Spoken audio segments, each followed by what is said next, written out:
Hey everyone, how are you doing today? I hope you are doing awesome. Welcome back to another episode of Mindspun, your channel for your music fix. And today we're gonna start off with a weekend roundup of things that I found interesting that happened during the weekend in the music world. So let's start off talking about K-pop sensation BTS that broke the record for the most views on a YouTube video in a 24-hour period. This last Friday, August 21st, BTS finally uploaded their highly anticipated music video for Dynamite. And that video has now surpassed the record for the most views in a YouTube in a day. The music video for Dynamite reached 101.1 million views within the first 24 hours, which is insane, as confirmed by Variety. This excelled the previous record holder, fellow K-pop superstars Blackpink, with their track How You Like That, which accumulated 86.3 million views in 24 hours. Apart from that, Dynamite is the first video in the history of YouTube to surpass 100 million views in a 24-hour period. And BTS are no strangers to breaking records on YouTube views, since this isn't the first time they have held a record. They first earned it in 2018 with their video Idol, which then held the record with 49.9 million views, and they pulled it off again recently with their Halsey collab Boy With Love in 2019, which garnered 74.6 million views. The band BTS had previously said they wanted to share the single before the release of their new album, which comes out later this year as a way to share some positive energy with our fans during the current coronavirus pandemic. And also, BTS are keeping busy, and next month, the band will drop their new concept film Break the Silence the Movie, which features footage from the band's Love Yourself, Speak Yourself world tour. So, if you haven't seen Dynamite, be sure to check it out since it is breaking all the records, and let us know here on the channel what you think of that video. In other music news, we have the new Batman trailer that features a new twist on a classic song. So, if you have seen the first trailer for the new movie The Batman featuring Robert Pattinson as the iconic superhero, you might have recognized the song that is playing in this new trailer. The buzzy initial look at Robert Pattinson's version of the iconic superhero is set to a particularly epic, surprisingly dark remix of a song you have definitely heard before. Or maybe, but it is a popular song, so you probably have heard it. The song playing in the trailer is a version of Nirvana's Something in the Way, but remixed in a dark and epic way to fit the trailer. Something in the Way was the last song on the band's breakout album, Nevermind from 1991, except for future pressing that included Endless Nameless as a hidden last track. The song originally is a more stripped down song. It is a soft tune and it features acoustic guitar and a bit of cello. It also never became a gigantic hit, but it has had its fair share of popularity due to the album being such a massive success. Now, for the trailer, the iconic song was rearranged and tweaked to fit better with the introduction to this particularly dark and corrupt Gotham. This version of the song has big orchestral swells and huge heavy percussion that matches the dark and sinister vibe of this new incarnation of the Batman. So if you haven't seen the trailer, be sure to check it out so you can hear this awesome remix of the classic Nirvana song from 1991 and get a first glimpse of the new version of the Batman that features Robert Pattinson. A vision that focuses more on the dark superhero himself rather than the transformation from Bruce Wayne to Batman. And the trailer highlights a more cynical and dark knight in a corrupt city that desperately needs help. And I personally am really excited to see this new Batman film, especially after Robert Pattinson's participation in the movie The Lighthouse. He did an excellent job there and reminded me that he is an incredible actor. So I can't wait to catch him in this new iteration of the Batman. And now for some inspirational news, we have a Kobe Bryant birthday tribute video narrated by Kendrick Lamar that was released this past Sunday. So yesterday, August 23rd, marked what would have been the Black Mamba's 42nd birthday. And to honor the late basketball legend, Nike, yes, it is pronounced Nike, released a tribute video narrated by Kendrick Lamar.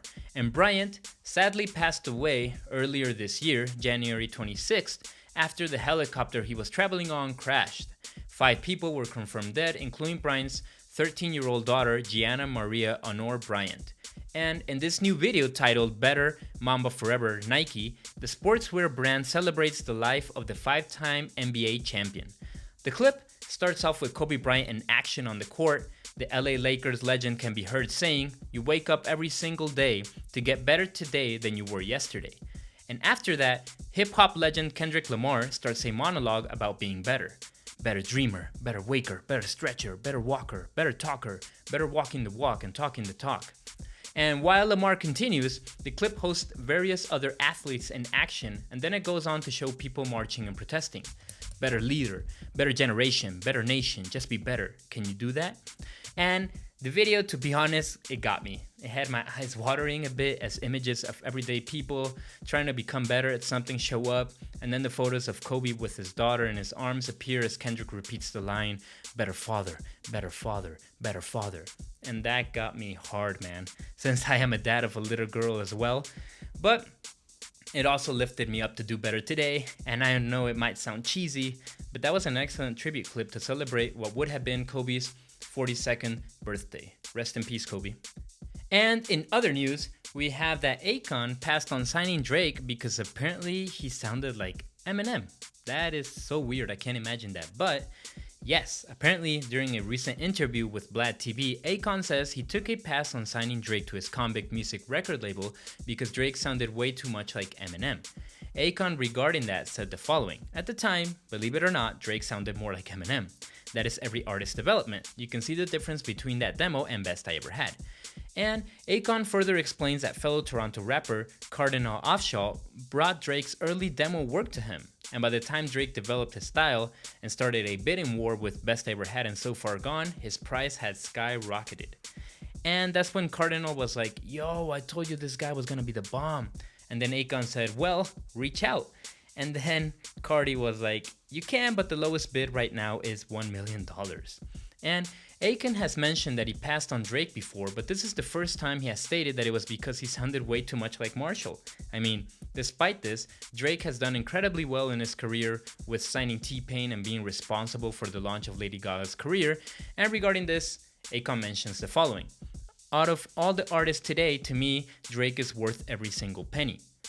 Every single penny. He is a genius, bro. It is revolutionary what he has done."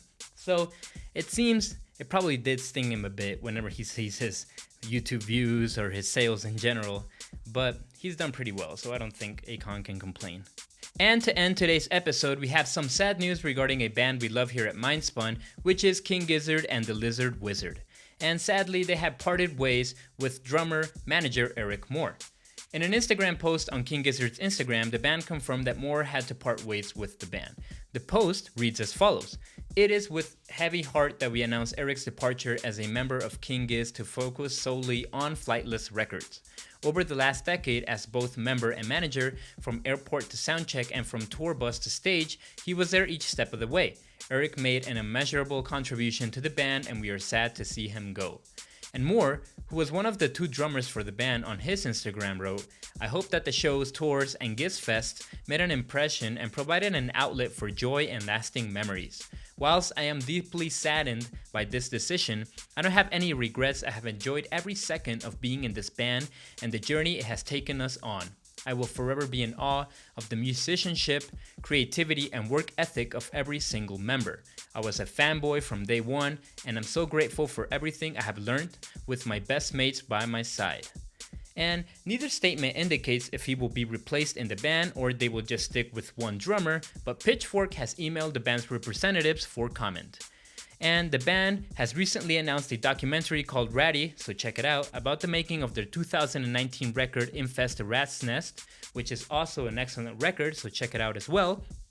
And they have released several live albums this year, including the latest Chunky Shrapnel. So they are a band that stays busy. So if you're a fan, be sure to check out everything that is happening in the King Gizzard and the Lizard Wizard realm. And that is all for this episode. We hope you enjoyed the music news we shared from these past few days. If you did, let us know in the comment section what you liked or disliked about this video. And if you did enjoy it, give us a like, subscribe to our channel for more musical content, and we will see you all in the next episode. Stay safe, everyone.